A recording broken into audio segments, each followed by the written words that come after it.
Today, we've been blessed with having Professor Stacy Hardiman, who's a professor for the City Colleges of Chicago. She attained her master's from the University of Illinois, and she's currently pursuing her doctorate of psychology from Capella University. She's going to talk to us this evening about her specialty. She's our resident expert on relationships. How are you doing this evening, Stacy? I'm doing very well, thank you. Okay, well, I understand that you've come up with a code cracker, something that particularly black women need to know for successful relationships. Could you explain to us what that is?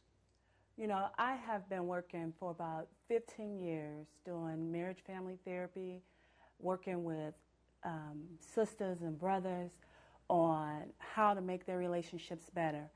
And I call it a code. It's a system because I see there's a common theme. And so what we have right now is kind of the 7 secrets to a successful relationship. 7 secrets. So The it's something 7 I don't know. secrets. Well, we know, we use them, we're aware, but not systematically.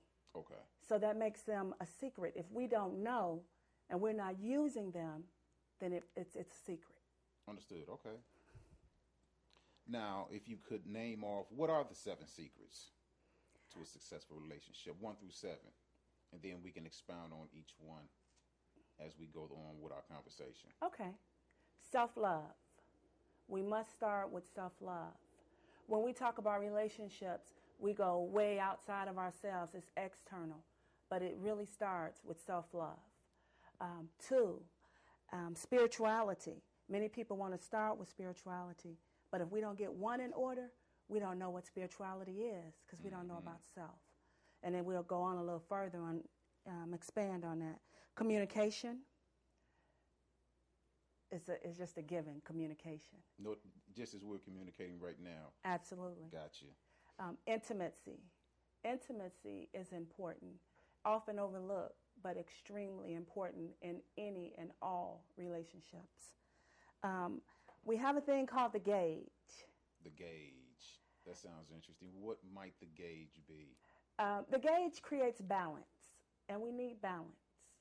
And I'll share more about the gauge, which often comes up in relationships, in marriage family therapy, and couple counseling, and individual counseling. The gauge is always a key factor. Discipline. Discipline is number 6.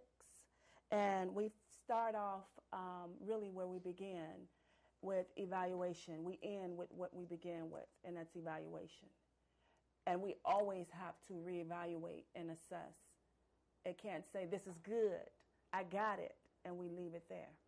We have to always go back and evaluate. Okay, that's wonderful. Stacy, we're now in 2008, and there is definitely cries from many women about relationships, how to keep them, how to sustain them, where can I find a man? But I did notice you first said you have to have self-love. Could you please expound on that and let us know why self-love is so important? You know, self-love is like now in society a cookie cutter, kind of a label, almost like ADHD or depression or even almost to schizophrenia. Self-love, we just